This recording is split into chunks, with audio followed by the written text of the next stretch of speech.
Voilà. Bonjour à tous et bienvenue dans cette nouvelle vidéo dans laquelle j'ai décidé de parler des manuscrits d'auteurs.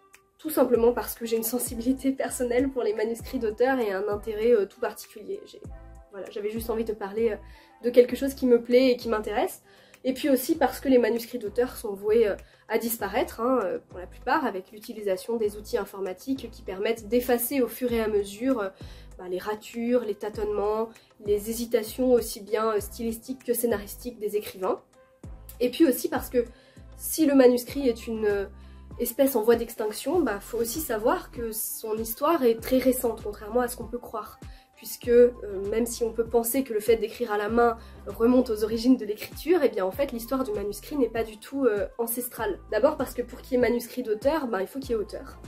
Et pour qu'il y ait auteur, il faut attendre la fin du Moyen-Âge. Et puis surtout, il faut attendre aussi l'invention de l'imprimerie, qui permettent en fait de faire du manuscrit une étape de la création littéraire et non plus seulement un projet fini. Par exemple, si on regarde ce manuscrit de Christine de Pisan, on voit bien que c'est un travail achevé. Alors, celui de Christine de Pisan est un peu particulier parce qu'on trouve quand même, malgré tout, quelques ratures et quelques corrections.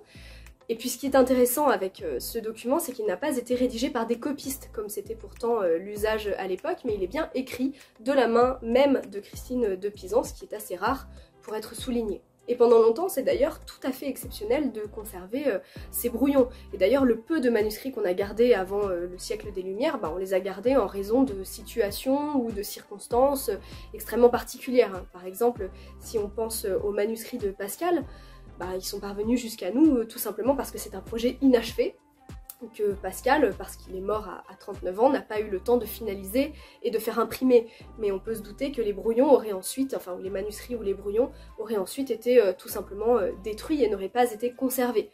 Et d'ailleurs les feuillets ont été placés dans le désordre tel qu'on les a trouvés ou tel qu'on a pensé qu'ils devaient être organisés, et on continue encore aujourd'hui de se rapprocher ou d'essayer de se rapprocher de plus en plus du projet d'origine du philosophe. Après, au siècle des Lumières, les choses évoluent quand même beaucoup, parce que la place de l'auteur, et surtout de son indépendance, s'affirme de plus en plus. Les écrivains arrivent à se libérer du mécénat, de la nécessité d'avoir des protecteurs, et puis ont de moins en moins peur aussi de la censure, ou en tout cas s'affirment de plus en plus face à elle. Et puis avec la notion de droit d'auteur fondée par Beaumarchais, le travail d'écriture devient une propriété intellectuelle, et on a aussi envie de montrer justement comment ce travail germe, se construit, évolue, se transforme.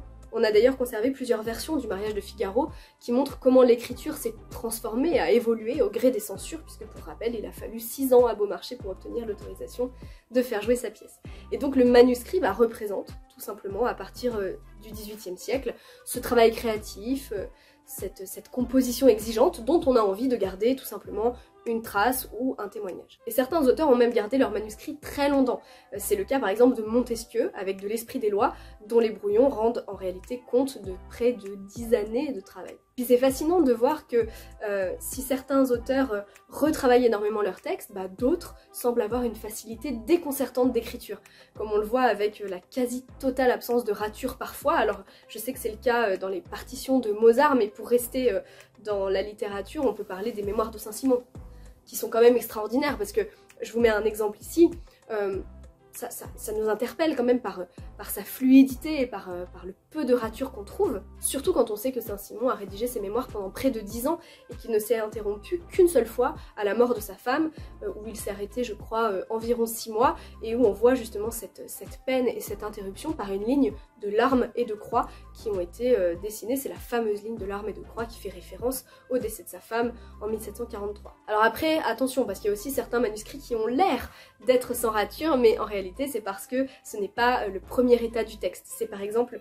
le cas de cet extrait de Rousseau, juge de Jean-Jacques, de Rousseau, dont on voit une copie ici, et qui en fait a été remis au propre par l'auteur, et donc qui ne rend pas véritablement compte du travail de rédaction et du travail d'hésitation, de tâtonnement et de recherche. Peut-être parce que Rousseau était encore un petit peu frileux à l'idée de dévoiler tous les secrets de fabrication de ses œuvres littéraires. Mais au 19e, là, on n'a plus de secrets. En réalité, certains auteurs n'ont pas conservé leur brouillon. C'est le cas par exemple de Baudelaire, dont on a pour Les Fleurs du Mal que les épreuves corrigées, qui sont quand même hyper intéressantes parce qu'on voit le caractère complètement obsessionnel de Baudelaire. Je vous mets quelques images où on voit qu'il développe une véritable phobie contre les S qui sont visiblement mal alignés, une obsession aussi pour les virgules, voilà. Mais disons que ça devient quand même l'usage de conserver certains de ces brouillons.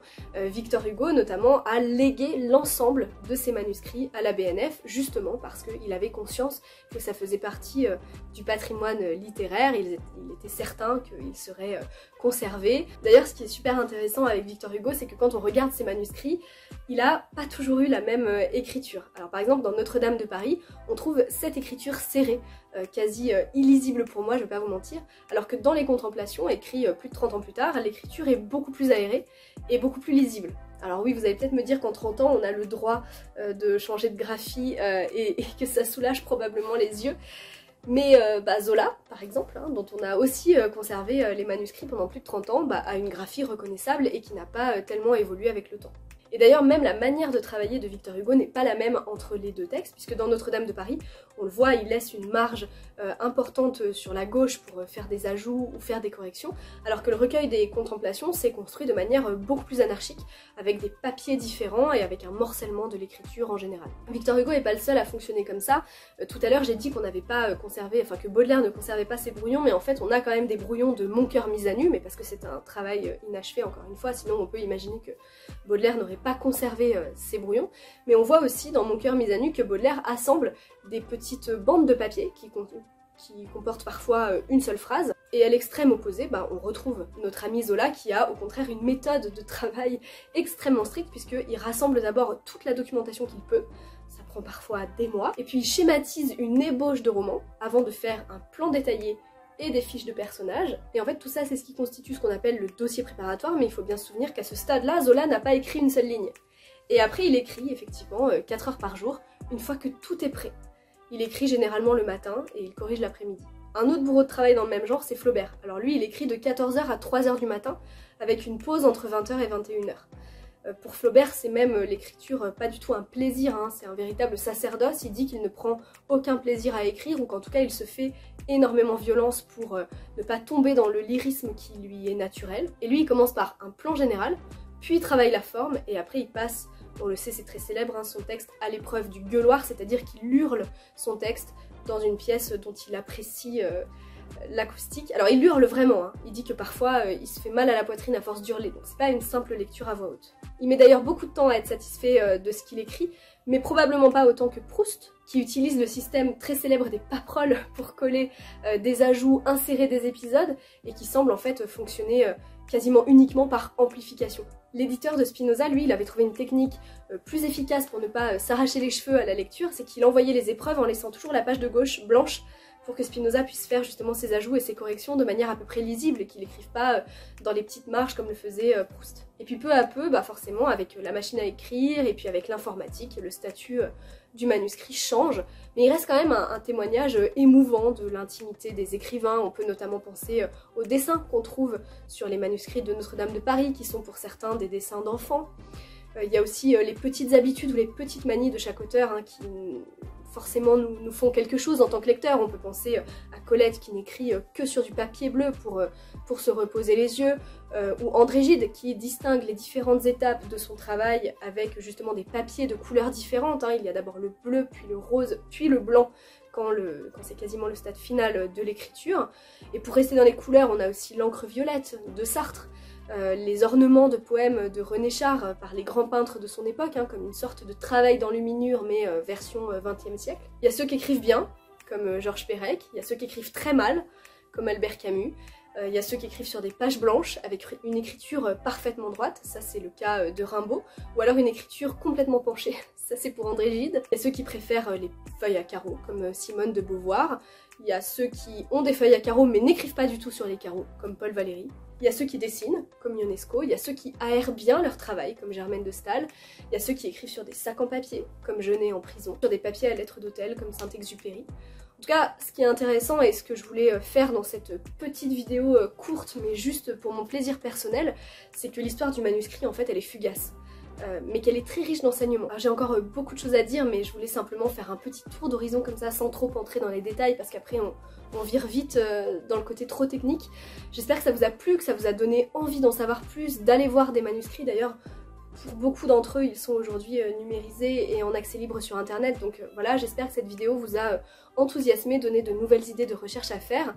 N'hésitez pas à la partager, à la commenter, ça fait toujours plaisir. N'hésitez pas à en parler aussi dans l'espace des commentaires, parler de vos auteurs préférés, de leur manie, de leurs habitudes, des manuscrits que vous avez pu côtoyer, de ce que ça vous a fait. Et moi je vous dis à très bientôt pour une prochaine vidéo. Ciao!